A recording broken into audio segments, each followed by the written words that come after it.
Well, shoot, Wyatt. Loudon was way more interesting than what I thought it was going to be. Let me tell you that.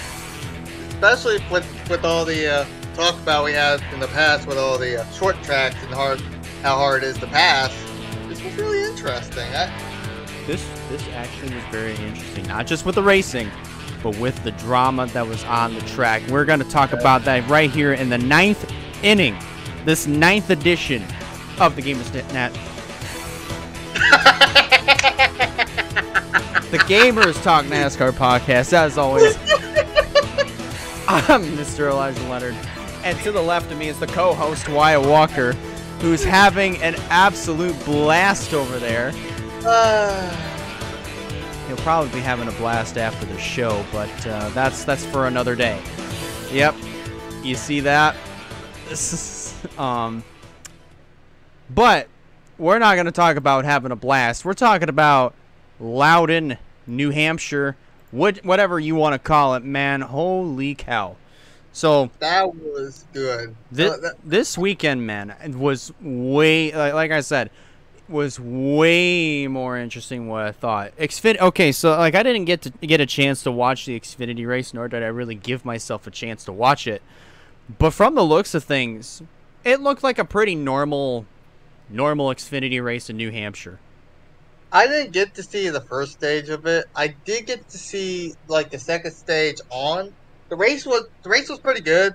Yeah, there was a lot of like on track stuff. Also, I saw when I first showed up that Ty Gibbs had like an engine issue that ended up being 5 laps down.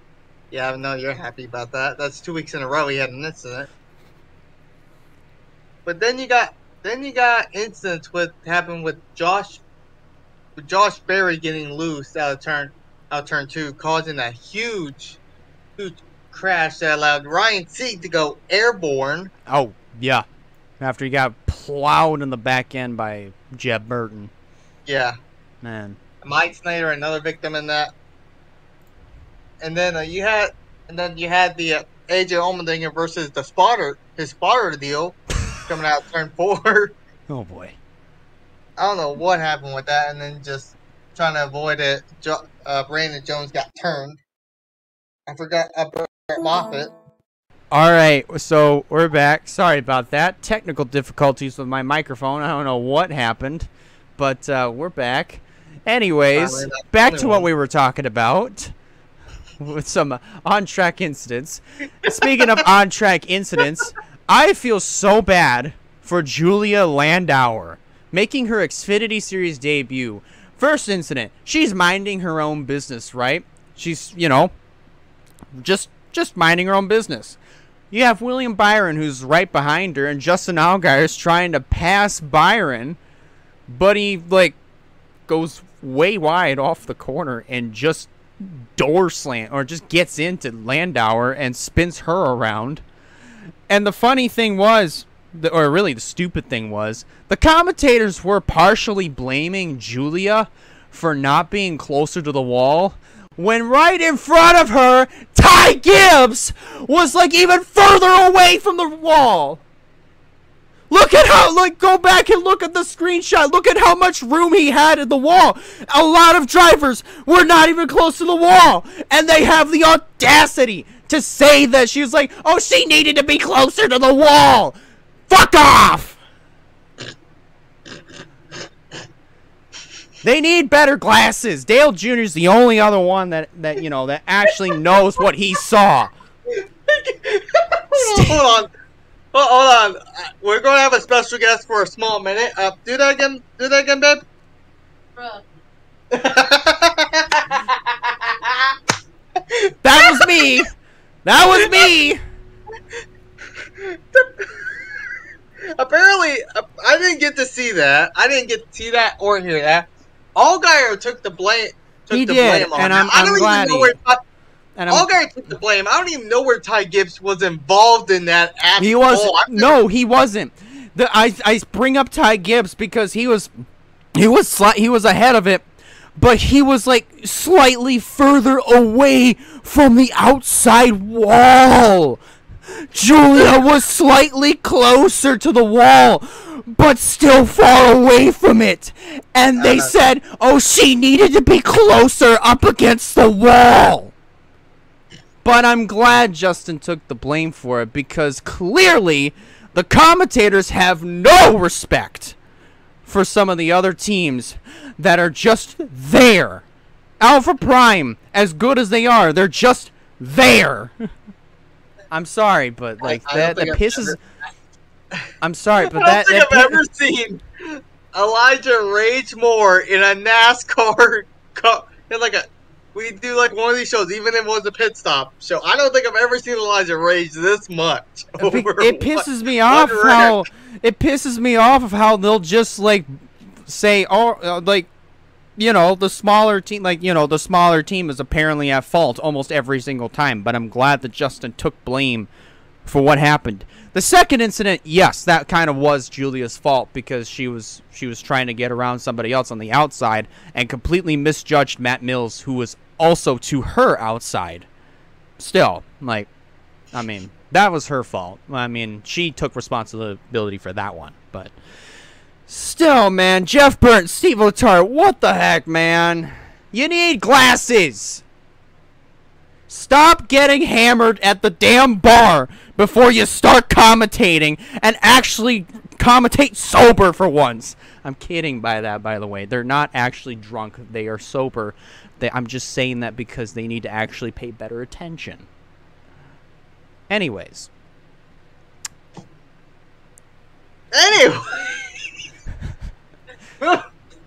Back to our regularly scheduled program. Moving on to the finishing position. Oh, that was okay. So, first and foremost, congratulations to, even though he admitted to it, but he also went on and won the race. Congratulations, Justin Allgaier. He's now got 3 wins this season. Yeah. Trevor Bayne got runner-up. Mm-hmm. He was a bullet at the end there. He could have. It was a few more laps. I think Trevor Bayne could have won against Allgaier for that win. This is the second race I think he's finished second to Allgaier. I think so. I think Trevor Bayne we might see Trevor Bayne come back. I would love to see Trevor Bayne come back, and he's doing good in JGR equipment. Yeah. I could definitely see him coming back. Oh, 100%. We got Landon Castle and Noah Gragson, 3rd and 4th, but they did I think, yeah, they got disqualified in post-race inspection for Landon Castle. Let me remember if I get this correctly. I might get it mixed up. Too low in the front for Castle, too low in the rear for Gregson. I think that, it says, Castle real too low, and those failed post-inspection. Carter failed the body inspection. Inspection height was too low. So, both Castle and Gregson both DQ, so they're technically supposed to be, I'd say, 37th to 38th, but speaking of Noah Gregson, he's not making friends. He's starting to, like... I don't know what's gotten into him lately. At the beginning of the year, I was really thinking he was going to be a championship contender for the Xfinity Series. I think he was going to go out, surprise us, and then he do good. He do good, and now then after Road America, he's just going all over the place. He just about wrecked. Yeah. He had him and him and Hemrick are having on-track issues. This ain't the first time he has this issue. He's supposed to be a teammate, technically not an Xfinity teammate, but he's a Cup teammate to Colleague Racing. Yes. He's technically part of Colleague Racing, and he's having incidents with Colleague Racing. That... Oh, no. Oh, my gosh. Yeah, that'll totally do a number on your relationship with Colleague.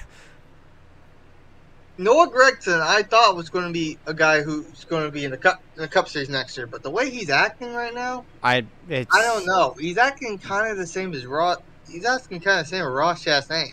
In some cases, I mean, yeah, I would say. Which I'm jumping the gun on this, but Ross actually raced pretty clean that race. It was a lot more cleaner than Atlanta, I'll say. Yeah, a lot more. Yeah, a lot. But we'll come back to him in a minute. But anyways, Brandon. Moving on down the list, Brandon Brown a good top 5. Jeremy Clements is top 10 as well. Actually, technically top 5. Still, yeah. Still a good performance nonetheless. Speaking of good performances, Sheldon Creed needed that. He gets 7th. Then you got Ty Dillon making an appearance in a Big Machine Racing. He comes home 8th. Austin Hill 9th. Good job for RCR. And listen to this. Kyle Weatherman. Yes. 10th. Yes. I think. Go ahead. Jinx. But I was gonna say, Kyle Weatherman, man, oh man, he is talented. Don't get me wrong. I mean, he proved it in ARCA once. But still, I think Kyle should get a full. Should Jesse Wuji say, all right, I'm gonna take my team full time, which in some technicality, they're running most of the races this year. They've ran most of them, but they've kind of split driving responsibilities between Jesse Wuji himself, Kyle Weatherman, and probably some other people. But I think Weatherman is probably the best candidate. And I don't know though. But I'll say Kyle Weatherman could be a proper driver to place in that 34 full time. If you think about it, because Noah Gregson and Landon Castle DQ'd, but Mason Massey also has a top 10. Actually, I think him and Bailey Curry Yes. are all top 10s. Yes. You got these guys who are under the radar. They got top 10. Congrats to both of them. You want to talk about guys that were under the radar? How about these two? SS Greenlight Racing has been on fire recently. David Starr 11th and Joe Graff Jr. 12th. And that's like saying, like, since this is the official results with Gregson and Castle 37th to 38th, but still, they actually were up there. Oh yeah, definitely. I didn't even click the official results either. That's the bad thing. Whoops. But then you got CJ McLaughlin getting a nice 13th place finish. Good run for him. Brett Moffitt, 14th. That's kind of normal. He actually finished where he started. No, yeah, he did, actually. Sam Mayer, another not good run for him. I was really expecting more out of him. It's better than Atlanta. I'll say that. Better than Atlanta, yeah. Patrick Ermeling, 16th, sounds about right. Howie Desavino. Howie Desavino the third. 17th, not bad. Derek Griffin, good 18th. Ryan Vargas, 19th. AJ Allmendinger came home 20th. Mm-hmm. Ty Gibbs, 21st. Matt Mills, 22nd. JJ Yaley, 23rd. Josh Williams, 24. I just realized they switched the numbers on that. Oh, I meant Josh Williams in the 5. My bad. I thought it was Matt Mills in the 5. That's my mistake. I thought it was 2. I don't even want to even try to predict Akinori Ogata. William Byron, man, he was doing good, but then electrical issues just screwed him. Yeah. Alex LeBay, he was doing good, then he got caught up in an incident. Brandon Jones, he was in that incident with AJ Allmendinger. Oh, yeah. He was the one that AJ couldn't clear. Yeah, that's true. Brandon Jones was unfortunate in that incident. I forgot what happened to Alfredo. Oh, wait, no. I don't remember what happened to Alfredo. I don't know what happened to him either. Oh well, he got in an accident. It says right there. Yeah, I know what happened with Josh Berry, Ryan Sieg, Jeff Burton, and Mike Snyder. They were all in that same incident. Yeah. Incident we talked about earlier. Then we know about Hemrick.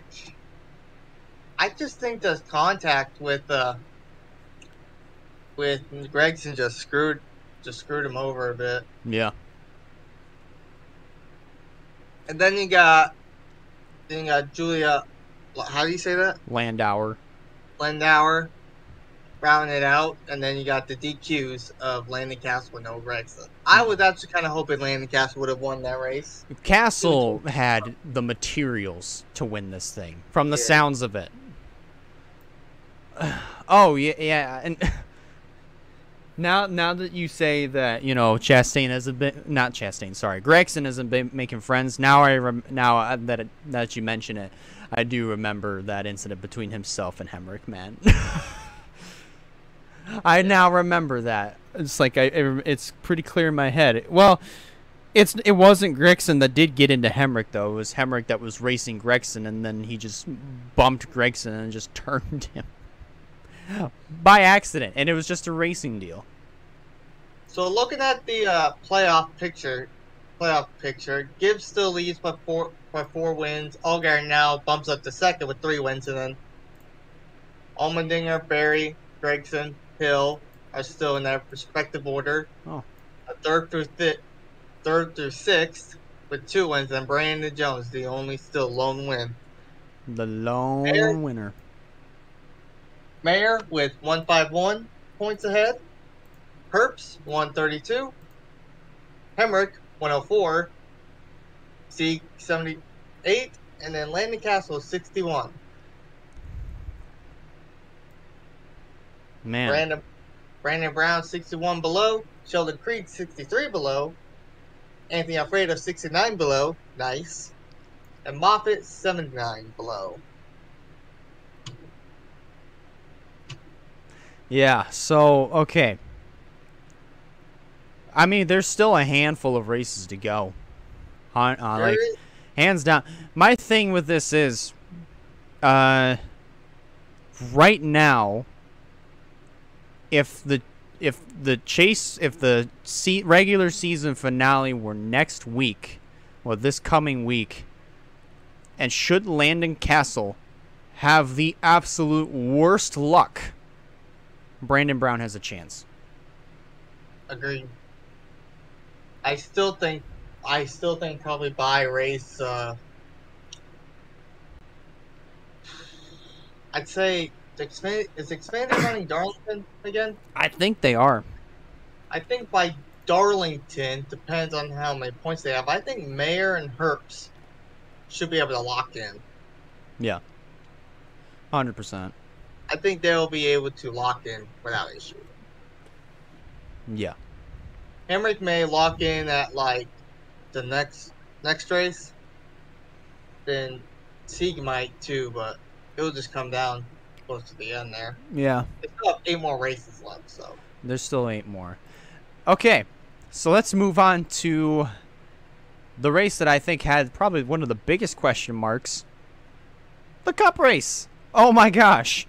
This race, man, was far and beyond different than any other New Hampshire race I've ever seen. And it's brought back some of the old style of New Hampshire racing. And, whew, my gosh, this was kind of entertaining. It really was. It brought back like the old New Hampshire feel. Yeah. But there was no resin, so it was like classic New Hampshire. Yeah. There was like some resin left, but there wasn't a lot left over, which I think that was really good. Really good to see that, like, there's no resin. If there is, there's very little of it left, and you got that old school New Hampshire racing back in our lives. And how about we give a tip of the hat to some of these Toyota guys? You be quiet back there. I know you heard it. You don't say nothing. Toyota. Yes, I know you heard it. Don't look at me like that. Anyways, how about let's start off with Marchex Jr., man. He finished 4th, and dude, he was the dominated. He dominated, like, almost the entire race. Won both stages. I think he didn't have the best pitch stop in the whole world. It put him back there, and I think it was a bad pit strategy because they took they took 2 tires when some other people didn't take tires at all. Yeah. And his car was set for the for clean air, but he was stuck in dirty air back in traffic. Yep. And then his car was terrible. But he rallied back. And Harvick had the same strategy. It was the same thing, and it didn't benefit him. And he also came home with the top 5. Well, Harvick, in his deal, he's been in dirty air the whole race. Yeah. I don't think he's ever been in clean air that whole race. So, but he did bounce back for a top 5. Both of them do. I'm impressed. And I want to give a hats off to Kurt Busch. He ran that as much as he could. He had to go in pit. He came home. He still came home in top 10. Yeah.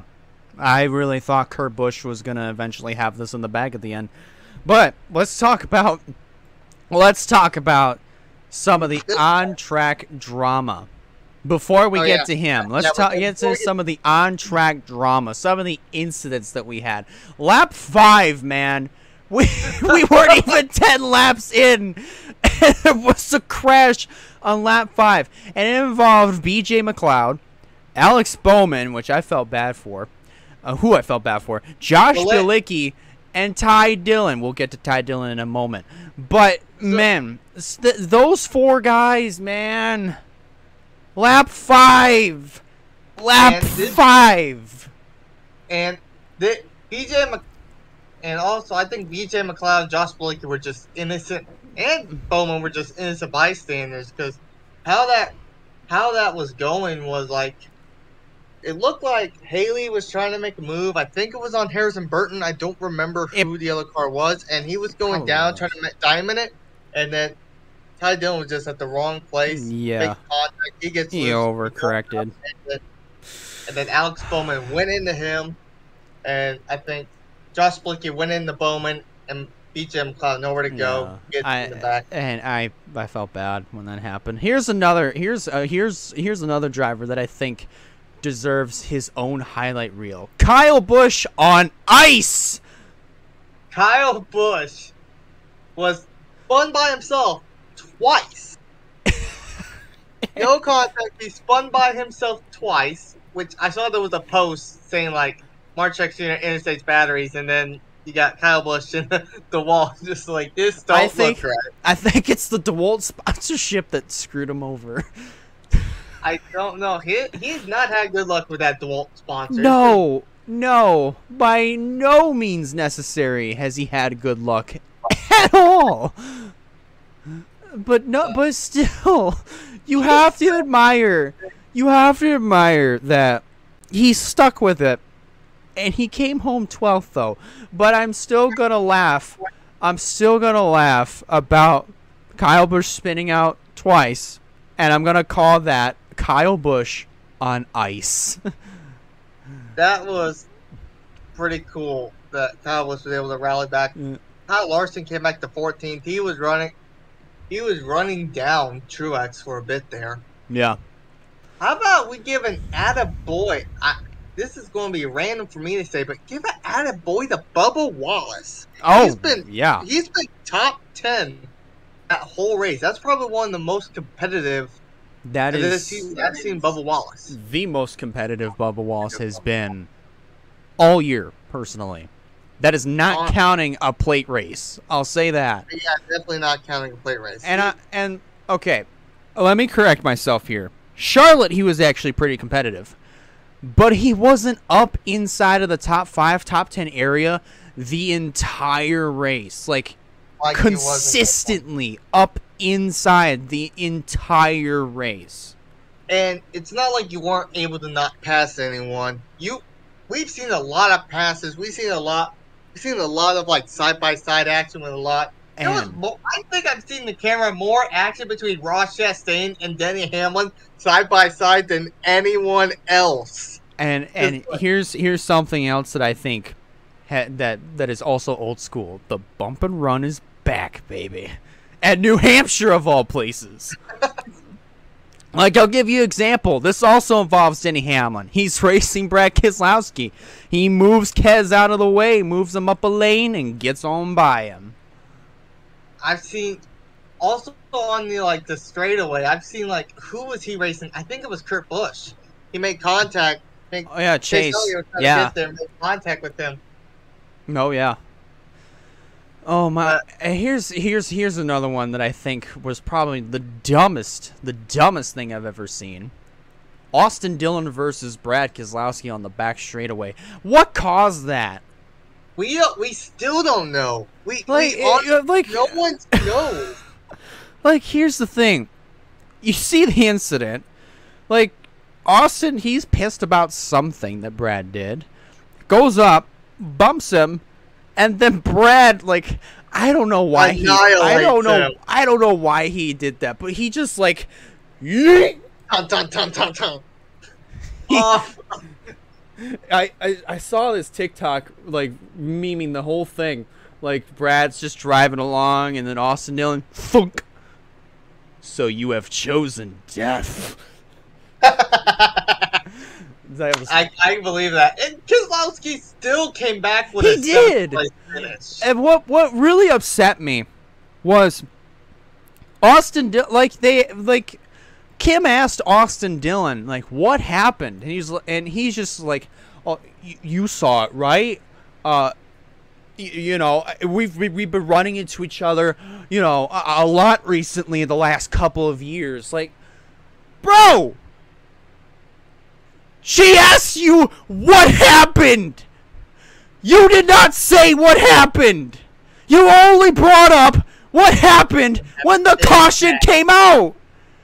Dude, you dumbass. Stop whining like a little bitch and say what happened. This is the most you've raged in a video in NASCAR that I've seen. It pisses because, you know, shit like this pisses me off. Like, goes from commentators blaming another driver that was just an innocent bystander and gets taken out by a top tier car in Justin Allgaier, which again, he took responsibility. Hats off to him for that. And then you go to Austin Dillon, who won't even explain what the fuck happened between himself and Keselowski. He didn't explain it.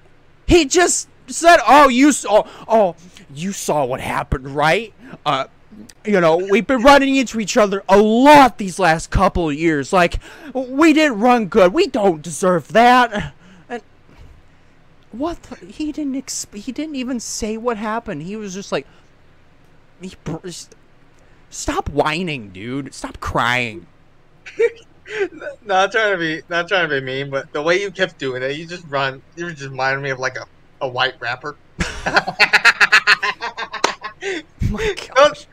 No disrespect to Eminem, but it's like the way you did that was just like with your hat backwards. Stuff that was the whole. No, it'd be like hat sideways. I don't know why, but it also made me think of John Cena. I don't know why. Oh, wrong. I do see John Cena doing the same thing, but he would do it way better than me. He did way different. That was like the first two I thought of. Oh my gosh, though. But still, putting all that aside, this was actually a way better Loudon race than what I thought this was going to be. I had my expectations like way low for this race. Too.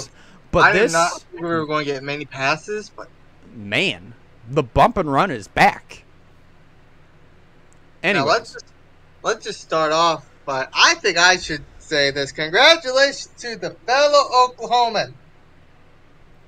Second career win, and at a track that we all know he's damn good at. Like the best at. The best at. Undefeated in the Xfinity Series, by the way. Oh, still. And if he would have been able to go against Eric Almirola, if it wasn't dark shortened, I honestly think Christopher Bell would have gone to Eric Almirola and won that race. Yes. I honestly think Christopher Bell could have won that race. He had the car to beat. I mean, he was catching Almirola, but, you know, I mean, still, I understand that they had to end the race in darkness, but if they actually kept that race going for that final, like, 10 or so laps, whatever laps they took away, man, Bell would have beat him. As much as I didn't want to see another winner, another different winner this season. I'm actually happy Christopher Bell won, and we all kind of knew it. We all knew Christopher Bell is one of the best at that. Jacks. He's the main guy I now look to for Loudon to do really well. Yes. If he was the Martrex Jr. in Kentucky. Oh my gosh, yeah. Yes. That, but still, really good, really good. He won the race. Chase Elliott. What a tear he's been on here lately. He won. Well, let's see. Let's run down his stats here real quick. He won Dover, and then he fires right out of the gate, wins Nashville, finishes second in Road America, wins Atlanta, finishes second again, this time at Loudon. I'm saying this now. I thought Ross Chastain might be the champion. I think Chase Elliott might get his second championship this year. He's, from the looks of things, he's got a chance.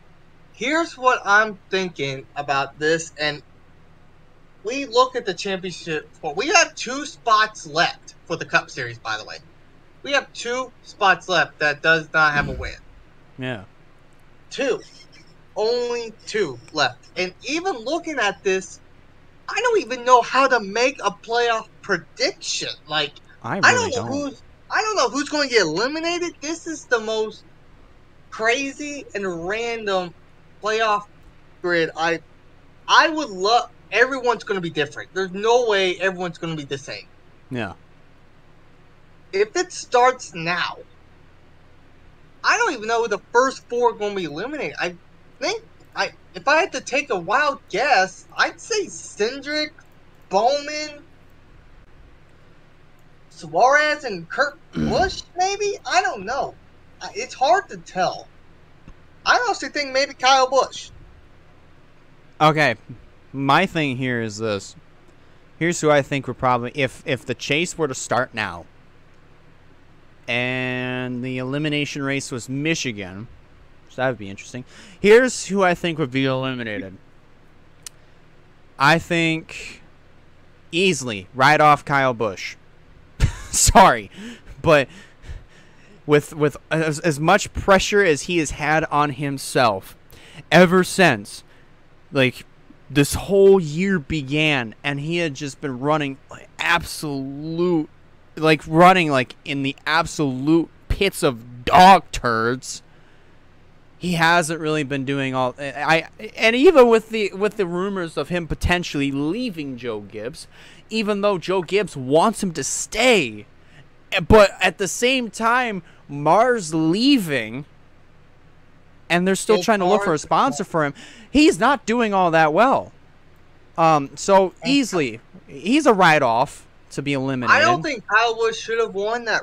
I mean, yes, that race was a surprise for the Bristol Dirt, but even then, yeah, I don't think Kyle Busch should have won that. If Kyle Busch didn't win that race, we would have 13 winners, not 14. Yes.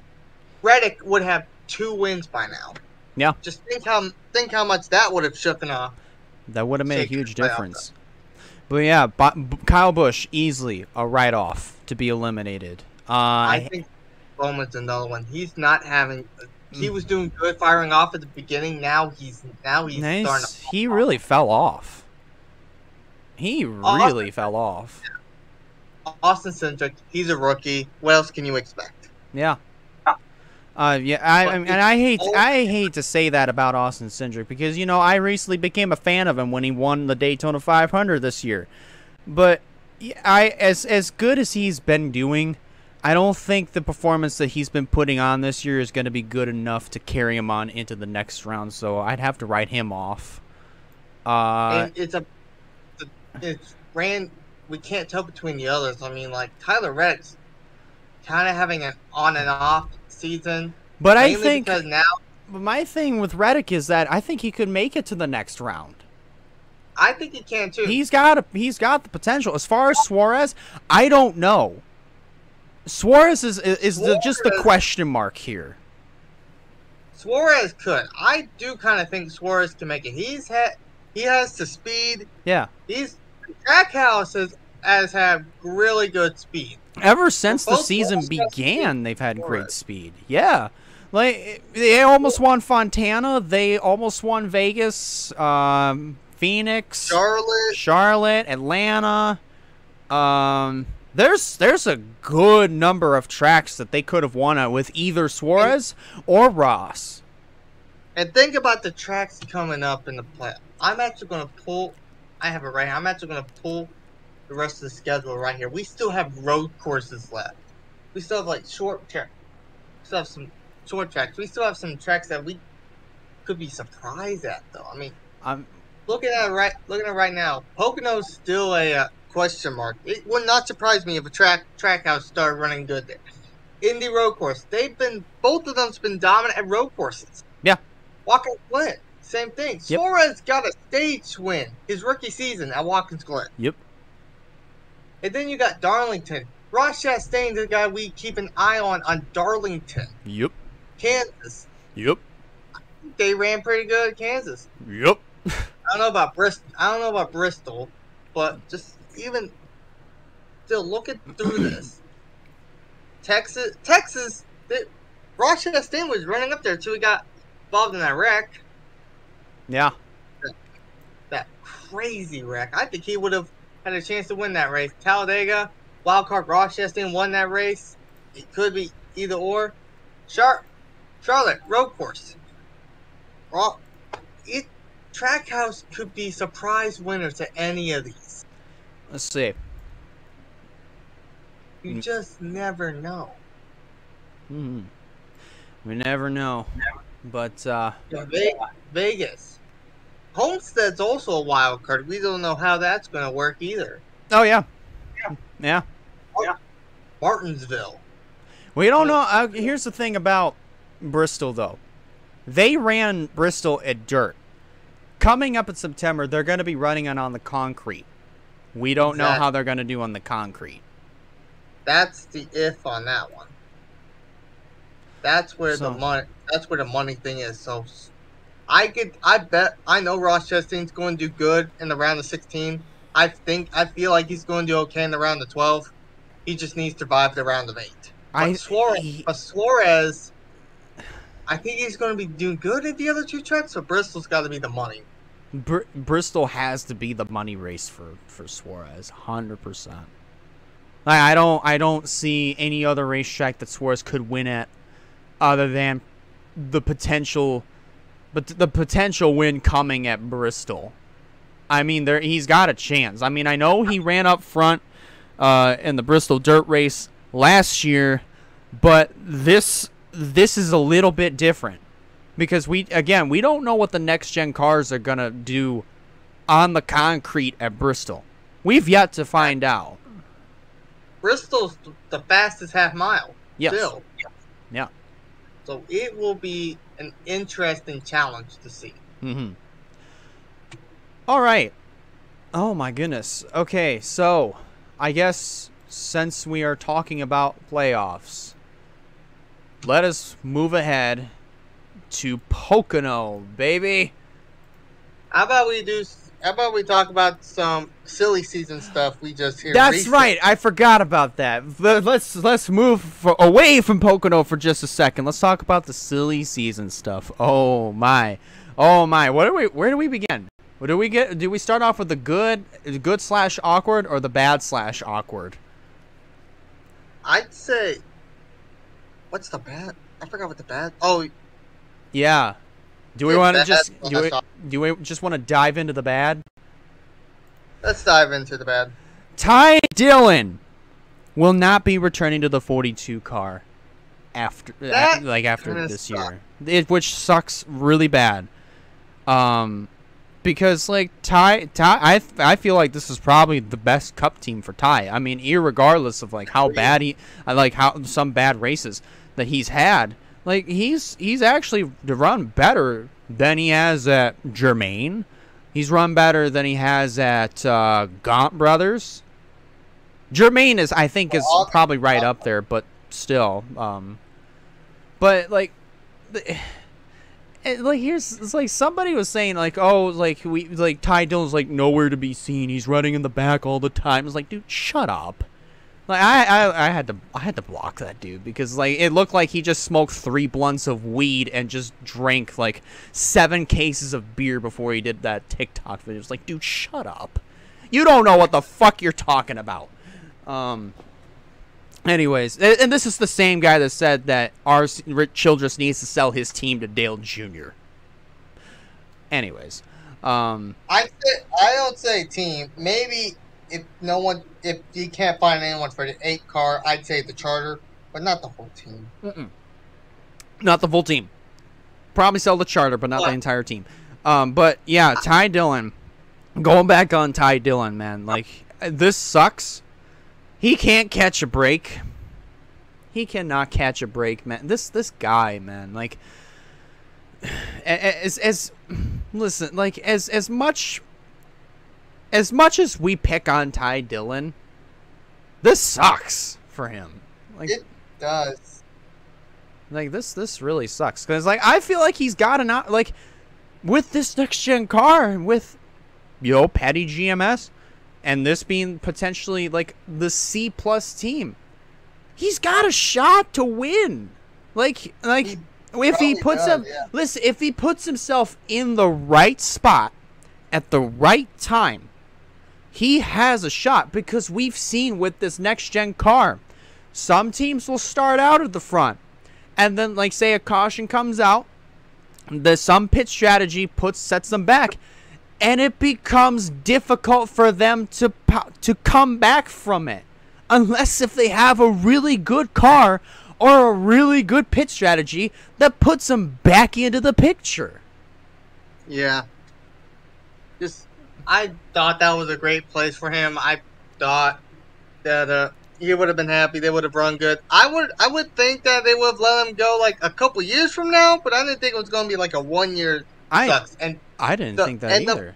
And the top candidate to replace him is Noah Gragson. Listen, I've said it before, I'm gonna say it again. When it comes to talent, is not Ty Gibbs, sorry.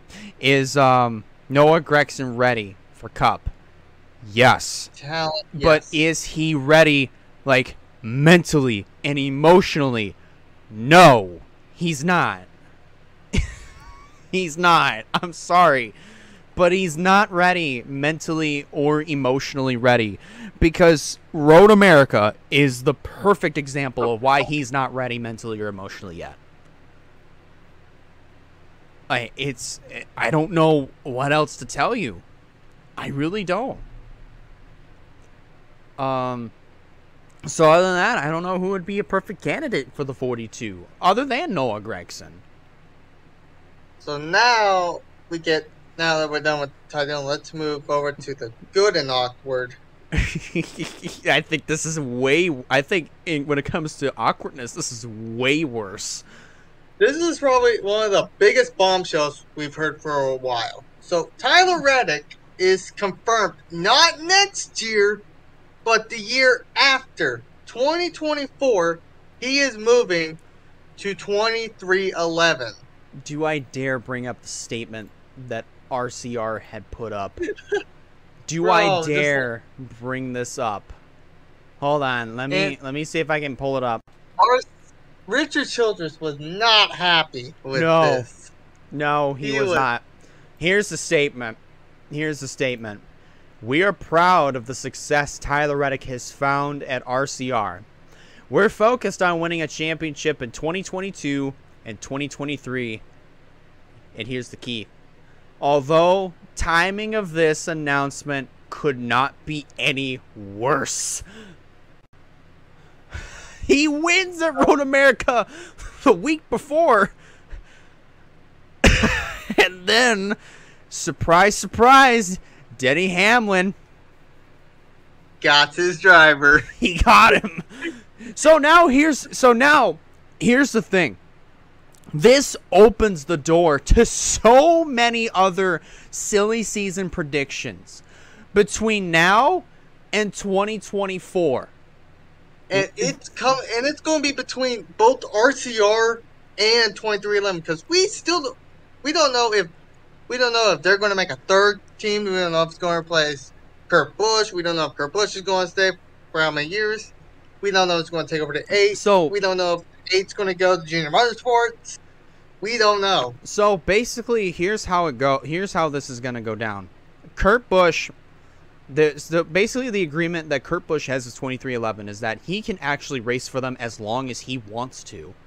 Whereas for Bubba Wallace, I don't know how many years left he's got on his contract, but if I think I heard from a statement that Bubba Wallace is probably going to stay for a little while.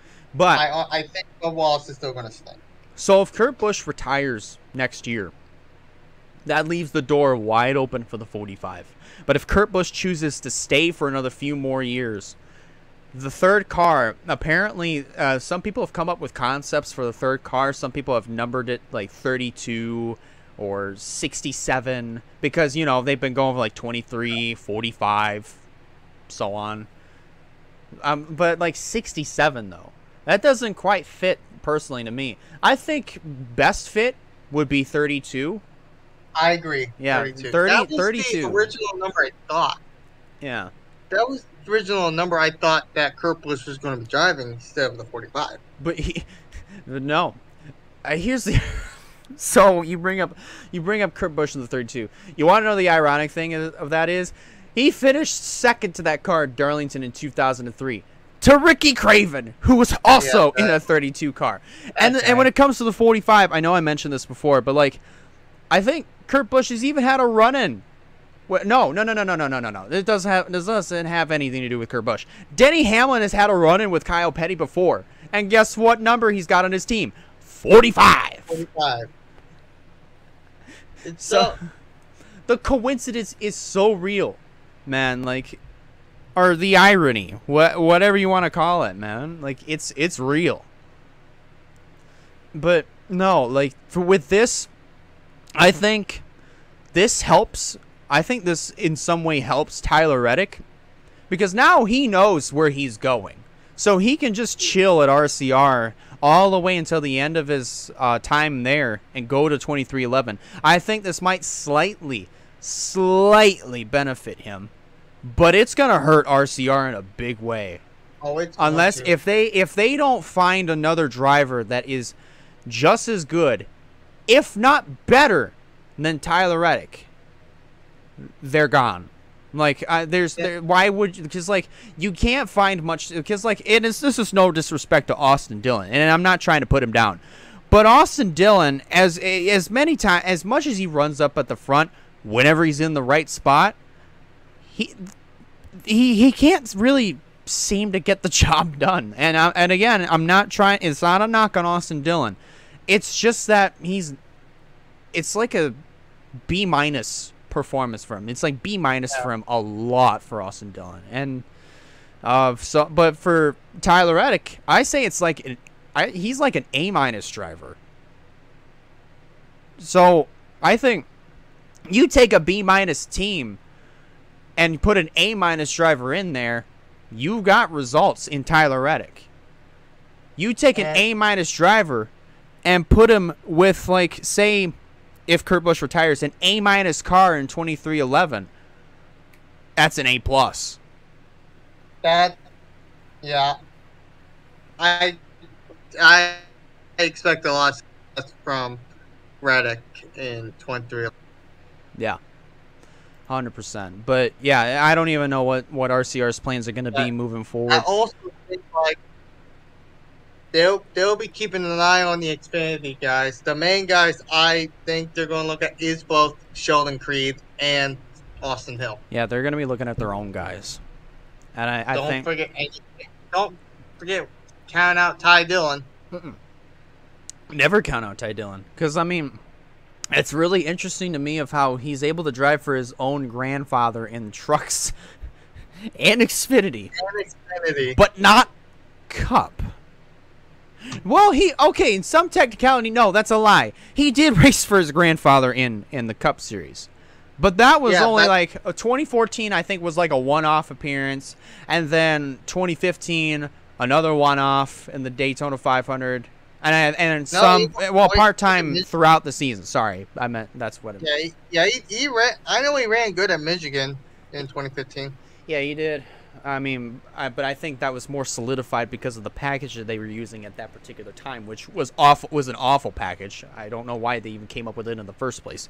But that package is long gone, and we don't have to worry about that package, so we're good.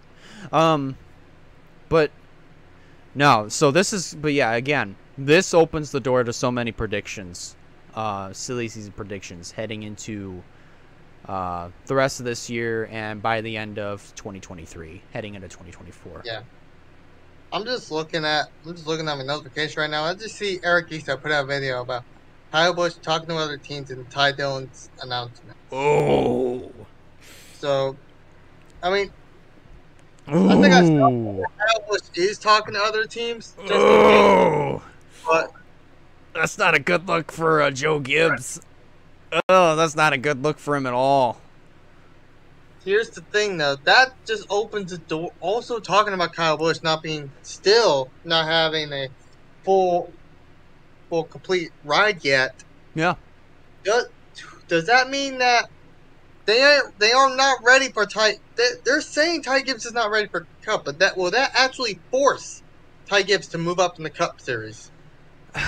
I think if Kyle Busch doesn't return to Joe Gibbs next year, I don't see why JGR would have a choice. I don't see them having a choice in whether or not they want to move Ty Gibbs up. I think they would have to move him up because he needs Cup. I mean, he needs Cup experience anyway. So just move him up. I'd say that's kind of what they need to do. I say the smart thing, if Kyle Busch is able to stay, Hamlin needs to go ahead and get that third charter and then just have Ty Gibbs do some part-time rides. That would work. That really would work. Ty Gibbs, we know Ty Gibbs is going to go full-time. If he's not full-time next year, definitely the year after. 2024. We know it's definitely 2024. Probably going to take over to 18, maybe take over 19 if Truex retires, but here's my thing on that, though. Yeah. He needs experience with the next-gen car. He has no experience. Yeah. Then again, we said the same thing about Austin Cindric, who was a rookie, and then look at him, he won the Daytona 500. Yeah.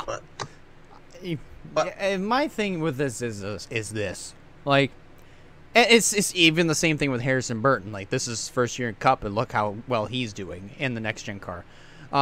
Way better than what I think a lot of people would have expected.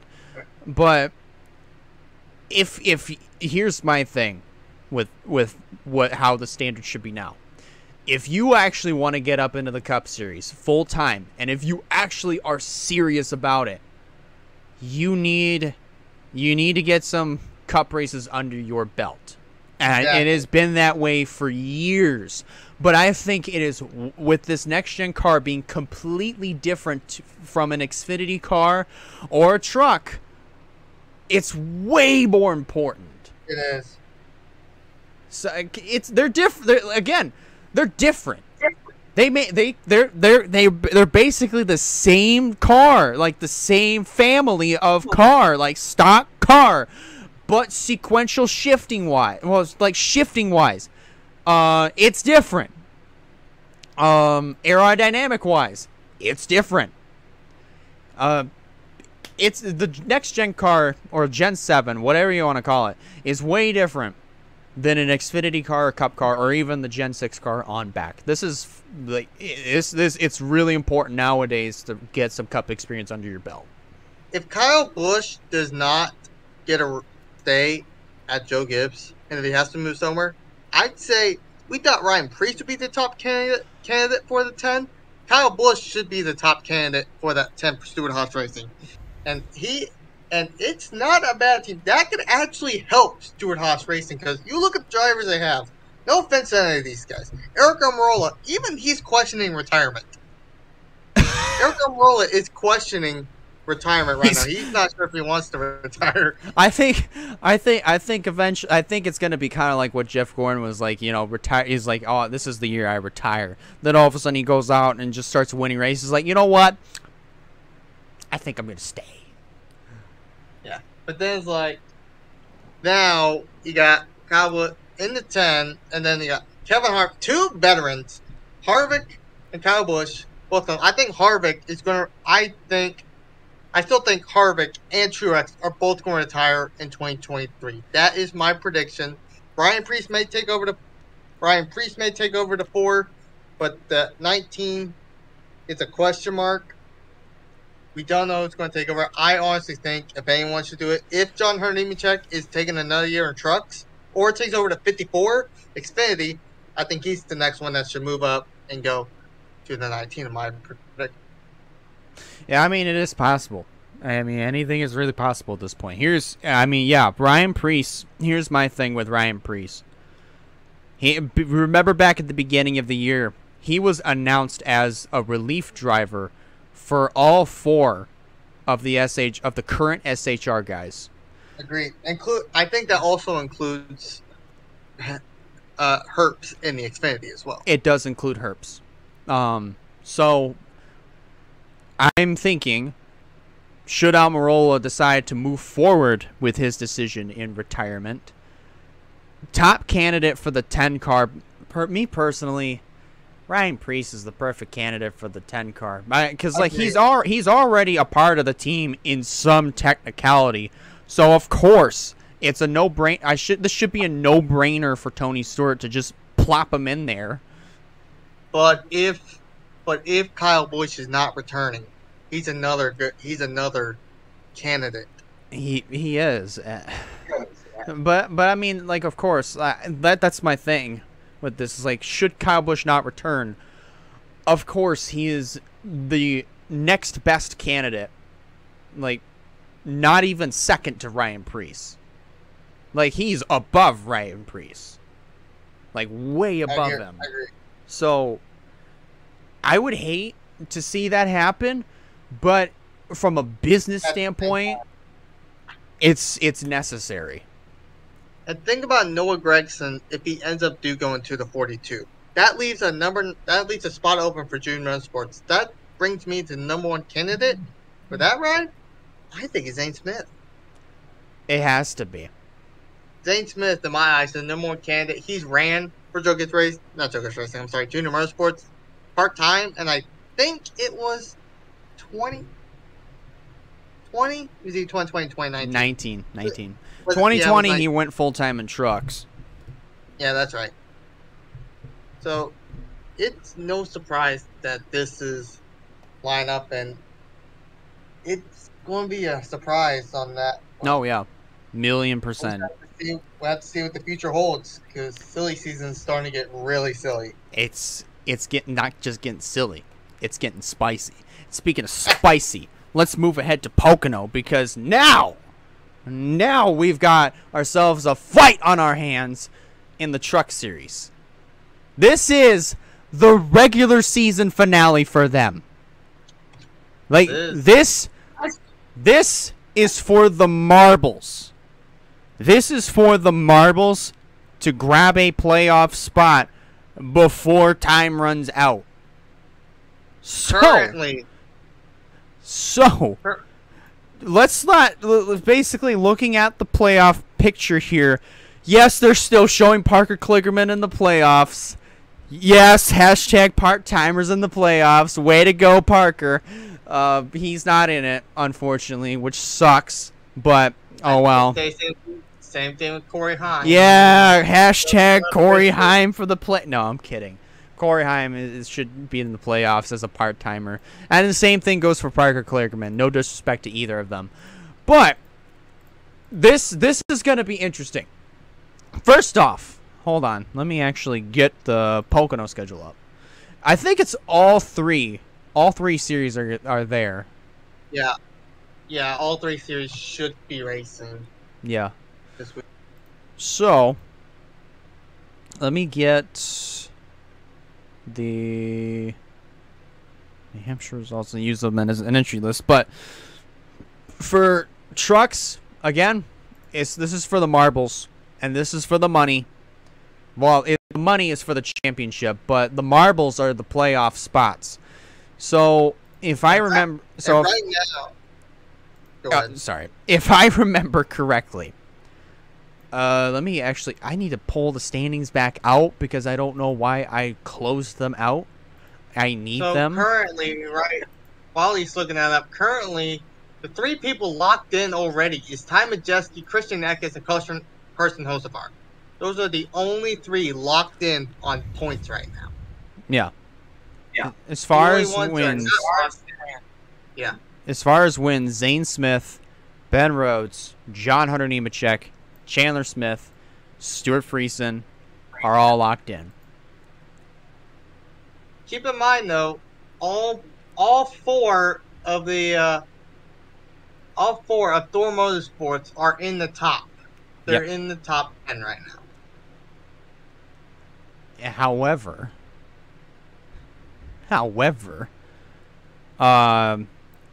it's still showing. No, actually, wait, hold on, because if you didn't have the part-timers in there, then Crafton would be shown in. He isn't. He's in by 19 over Derek Kraus. Okay. Which is, Derek Kraus is the only guy that could probably point his way in. Yeah. He logically, yes. But again, we go back to last week's show where we went over their stats for this racetrack. Experience-wise, Crafton has the edge on Kraus. But speed-wise, like firing out of the gates, like doing extremely well lately, speed-wise, Derek Kraus has that edge. But I don't know. I mean, this is going to be a tight battle between these 2. Mainly 3, if you count Grant Enfinger. I don't remember what we said about Enfinger. Oh. He's also involved in this too. But remember, I think I said in the stats that Enfinger it has slightly worse stats at Pocono than both Enfinger and Derek Kraus.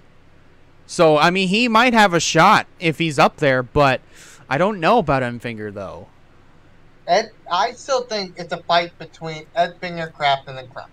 Yeah. We know those are the only 3 locked in, and they're not locked in, I'm sorry. But we know those 3, it's going to be between Ankrum, DeBadeno, and Gray. They need a win. And I don't see... No, sorry, especially Matty D. They're not getting a win. Nope. Unless they pull something crazy, I don't see any of them getting a win. Nope. They're not.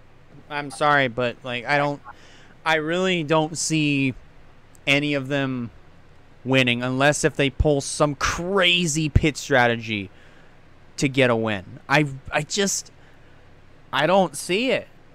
I really don't. Really? I don't either. But as far as Xfinity, I mean that's no, I don't want to buy tickets.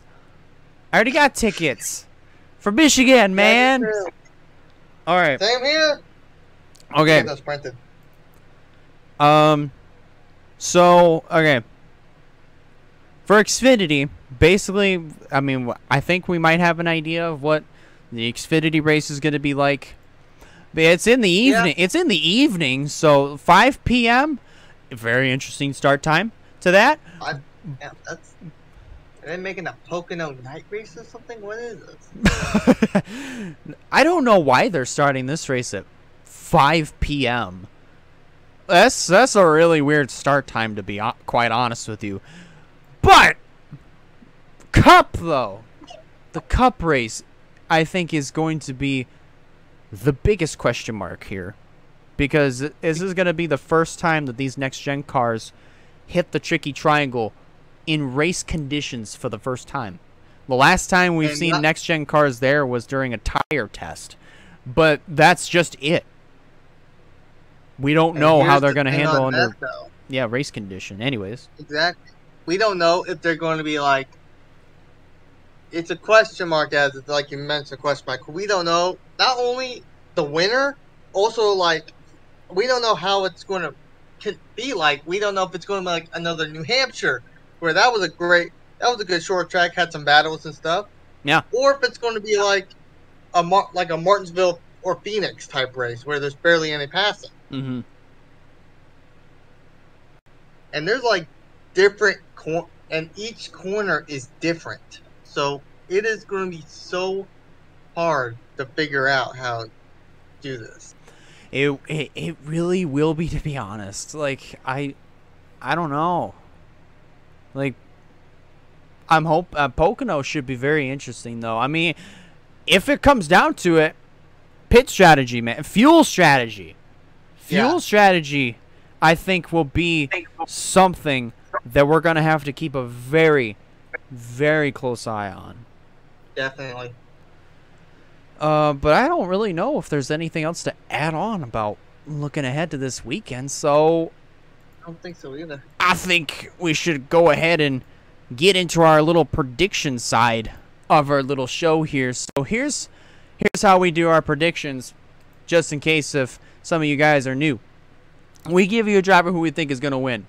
That's pretty self-explanatory. The driver to stay away from is the driver that hasn't been doing well the last couple weeks, or we're just coming up to a track in which they suck at. Dark Horse is the exact opposite. So, again, Pocono Raceway, it's the regular season finale for the Truck Series. As far as the Xfinity Series, it's just another Saturday race. But for Cup, this is going to be a big question mark when it comes to the next-gen car. But it's going to make for a very fun race to watch, or a very interesting one to watch at that. So, Wyatt, you are up first. Now, I try to look on my little handy-dandy deal to see if they put out the entry list for all of them. They did not. So, yeah, kind of going to suck. So, we're just going to go off the regular full-time guys here. Start off with the Truck Series. The dark horse for the Truck Series. You know what? I think he's going to try something. I will be really happy if he makes it in, but if he don't, he had a good effort. I'm going to go Derek Kraus as a dark horse. Not just for the race, but for the playoffs. Mm-hmm. I think he can probably make. I think if he gets a good amount of points, good amount of luck, he can beat Crafton or Edfinger if Edfinger has a bad race. Yeah. My driver to stay away from. He wasn't really the best in the Cup race here either. I have to give it to Matt Benedetto. Oh, yeah. I give it to Matt Benedetto. My driver to win. Nemechek won last year, but he's going to have to fight Zane Smith. I think Zane Smith is going to get the win. Yeah. Of all the drivers, I kind of see Zane Smith. Nemechek did win this race last year, but I lean more towards Zane Smith, and he's going to get the regular season championship. Oh yeah, I mean it's Zane Smith is a guy. Yeah, he's a contender for that championship. Zane Smith's going to be a hard one to beat. The Xfinity Series. Man, oh man, oh man. I don't even know where to start on. I don't even know who's going to be in the race. I don't know if we're going to have the 88 back again. I don't think so, but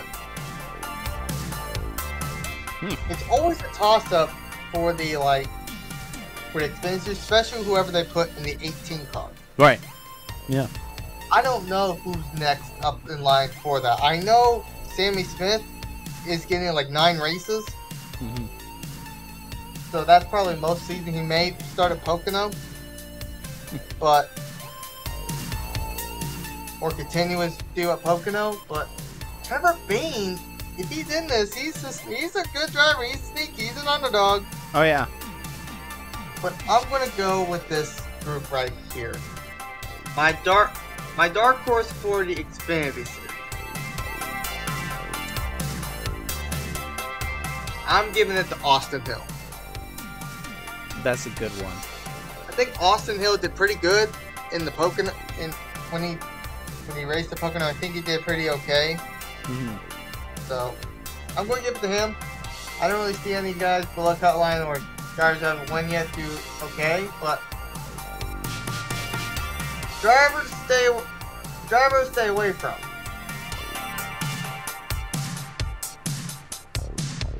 I think I'm just going to give it to Brandon Jones.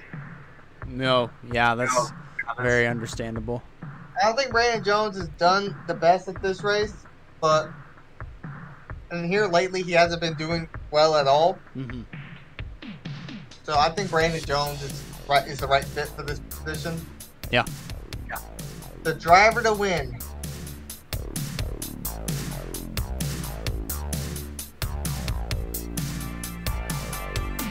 Who won this last year? Ty Gibbs? No, it was Cindric. Cindric won this last year.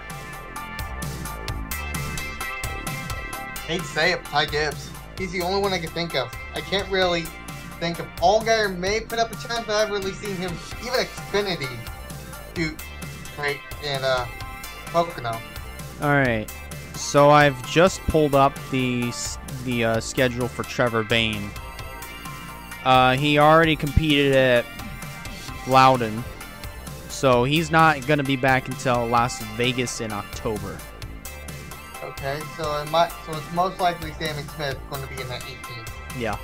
Yeah. Oh boy. I just have to go Tiger. I don't really see Allgaier doing good. Josh Berry, I want to see him do good, but I don't see it. Noah Gragson, I don't see it. The only one I see is Ty Gibbs. I hate to say it, just I don't really see anyone else. Ty Gibbs. Yep. The Cup Series. This is going to be interesting. Mm-hmm. My dark horse. He got top 10 twice last year. I know it's a different car, but he could have won that race if he didn't get flat tire. And he's been running up there pretty well. I think Kyle Larson's going to be my dark horse pick. Yeah. Driver stay away from. I'm going with his teammate, Alex Bowman.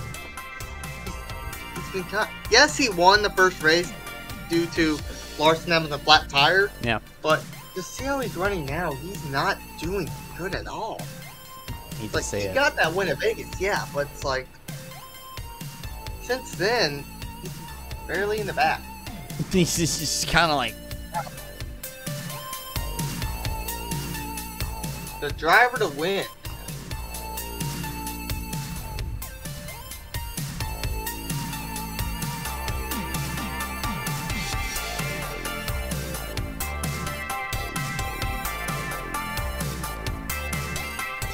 he's thinking hard, folks. Yeah, a bunch of these drivers, it's an unknown. That's the key word for this next gen is the unknown. Yeah. I'm probably going to have to say Chase Elliott. He's the only one I kind of. Ross Chastain put up a fight. I think Kyle Busch might put up a fight. I don't know. Christopher Bell hasn't really been doing good. Kurt Busch could be a surprise. I mean, which surprised me.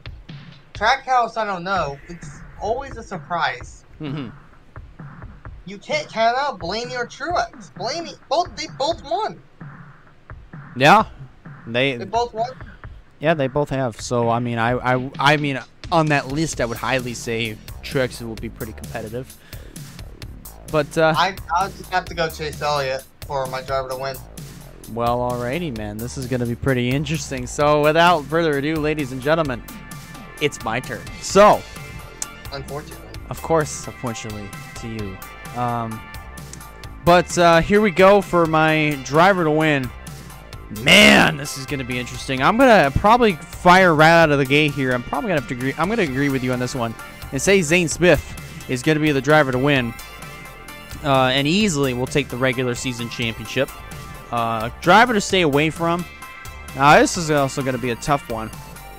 But me personally, I'm going to have to say for my driver to stay away from.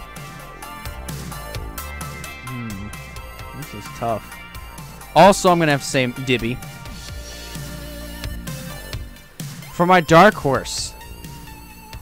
Man. You're going with the youth and daring do. I'm going to shoot for age and experience. Matt Crafton is my dark horse. I don't think Garrett Krause is going to get in, but I would love to see him try.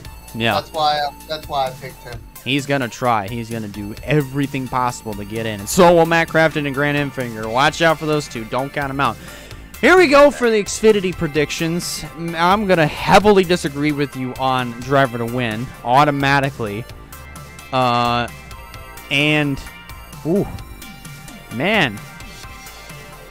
I personally, man, this is going to be tough. But I personally would believe the driver to win. I think I'm going to go with Josh Berry on this one. You think Josh Berry will get it? It's possible. It's possible. Don't count him out. Never count I'm not Josh counting Berry him out. out. I mean, it'll be interesting. My driver to stay away from. Man. I'm going to say driver to stay away from. He might have finished inside of the top 5 this past weekend, but it's not going to translate to Pocono. Sheldon Creed is my driver to stay away from. I agree with that. And my dark horse. Now, hear me out on this one. I think you might understand this. Daniel Hemrick's my dark horse. I actually kind of believe that. I was thinking about him. Yeah. My original was going to be AJ Allmendinger or Landon Castle, but I'm going to go with Hemrick on this one. I like that one. I was thinking Hemrick. Hemrick's been kind of sneaking his way up there. He's still good points to make it in. Mm-hmm. That's not bad. I like that. That's not too bad at all. And here we go for the main event. The NASCAR Cup race at Pocono, which... Does it have a name? Oh, yeah, I forgot. The M&M's Fan Appreciation 400. That's right. I forgot about that. Oh, no, wait. I didn't forget. I just didn't think about it because even though it was plastered all over my page at one point, I just neglected to bring it up. So here we go. Driver to win. Easily, I'm going to say Chase Elliott. He has had the absolute speed ever since we switched to NBC, and he is fired out of the gate. Let's see. Ever since we've gone to NBC, win at Nashville, second Road America, win at Atlanta, second at Loudon. This one's going to be a win. Agreed.